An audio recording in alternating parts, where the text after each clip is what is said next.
क्या होगा दोस्तों अगर आप एक सांपों से भरे सुनसान आइलैंड पर फंस जाएं? जरा सोचिए, जहां पर आपकी चीख पुकार सुनने के लिए दूर दूर तक कोई ना हो, जहां आपका पूरी दुनिया से संपर्क टूट चुका हो। कितनी भयानक होगी वो रात जब आपके सामने आपके दोस्तों की मौत हो जाए और आप सिर्फ अकेले रह जाओ। तो दोस्तों, आपको एक ऐसी ही सच्ची कहानी सुनाने जा रहा हूं जो कि आपके रोंगटे खड़े कर देगी। तो ऐसा ही हुआ इन तीन दोस्तों के साथ। आर्यन 24 साल का ट्रैवल व्लॉगर, रोहन 25 साल का, कबीर 26 साल का शांत समझदार। तीनों कॉलेज के दोस्त थे और छुट्टियों में कुछ अलग करने के लिए उन्होंने एक अनजान से आइलैंड पर जाने का फैसला किया, जिसे लोकल लोग कहते थे सांपों का टापू। कोई वहां जाना नहीं चाहता था और जो गया वो लौटा नहीं। छोटी सी नाव उन्हें उस टापू तक छोड़कर तुरंत लौट गई। जैसे ही नाव दूर हुई, चारों तरफ अजीब सी खामोशी छा गई। ना पक्षियों की आवाज, ना हवा की सरसराहट, सिर्फ झाड़ियों से आती स्स की हल्की हल्की आवाजें। रोहन ने मजाक में कहा, भाई यहां तो लगता है सांप हमारा स्वागत कर रहे हैं। कबीर का चेहरा गंभीर हो गया, ये जगह सही नहीं लग रही। लेकिन आर्यन कैमरा ऑन कर चुका था। उन्होंने बीच के पास टेंट लगाया। शाम होते होते धुंध फैलने लगी। रोहन पानी लेने झाड़ियों की तरफ गया। अचानक आ आ एक भयानक चीख। आर्यन और कबीर दौड़े। उन्होंने देखा रोहन जमीन पर पड़ा था। उसके पैर पर काला मोटा सांप लिपटा हुआ था। कबीर ने डंडे से सांप हटाया, लेकिन तब तक बहुत देर हो चुकी थी।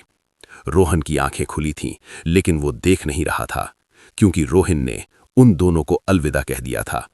चारों तरफ झाड़ियों में अब सैकड़ों स्स की आवाजें गूंजने लगीं, जैसे पूरा टापू जाग गया हो। रात होते ही डर कई गुना बढ़ गया। टेंट के बाहर कुछ रेंग रहा था, हर तरफ फुफकार। आर्यन कांपते हुए बोला, कबीर हमें सुबह निकलना होगा।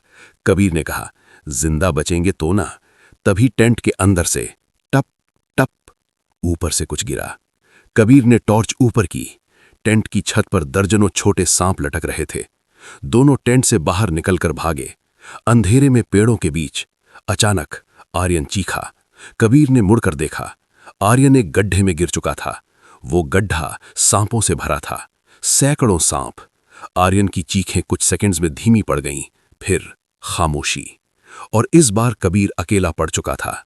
अब उसे और ज्यादा डर लगने लगा, क्योंकि इतने विशाल और डरावने टापू पर सिर्फ कबीर अकेला था। चारों तरफ सांप। उसे याद आया, सांप कंपन से दूर भागते हैं। उसने 2 पत्थर उठाए और जोर जोर से टकराने लगा। सांप पीछे हटने लगे। वो धीरे धीरे बीच की तरफ बढ़ा, लेकिन तभी उसके सामने खड़ा था एक विशाल किंग कोबरा। इतना बड़ा कि उसका फन कबीर के सीने तक था। उसकी आंखें मानो कुछ सोच रही हों। कबीर पीछे हटा।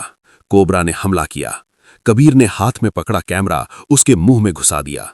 सांप तड़पने लगा। कबीर उठकर पूरी ताकत से भागा। वो समंदर में कूद गया, लेकिन पानी में भी सांप थे। उसने तैरते तैरते एक टूटी नाव देखी। किसी तरह चढ़ गया। जहर शरीर में घुस चुका था। आंखों के आगे अंधेरा छाने लगा। तभी उम्मीद की एक आखिरी किरण दिखाई दी। उस टापू के पास से एक विशाल क्रूज शिप गुजर रहा था। उसने अपनी आखिरी ताकत से कपड़ा हिलाया और फिर बेहोश हो गया। उस जहाज के क्रू मेंबर्स ने उसको देखा और उसको रेस्क्यू कर लिया गया। 3 दिन बाद कबीर को होश आया, अस्पताल में। डॉक्टर ने कहा, तुम किस्मत वाले हो, जहर कम मात्रा में गया। लेकिन कहानी यहीं खत्म नहीं हुई। रात को जब कबीर सो रहा था, उसके बेडशीट के नीचे कुछ हिला। नर्स चीखी।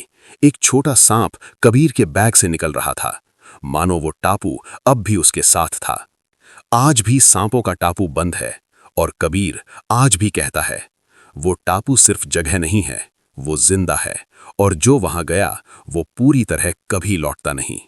तो कैसी लगी दोस्तों आपको हमारी रोंगटे खड़े कर देने वाली सच्ची स्टोरी? अगर आपको ये मजेदार स्टोरी पसंद आई हो तो वीडियो को लाइक और चैनल को सब्सक्राइब जरूर करें।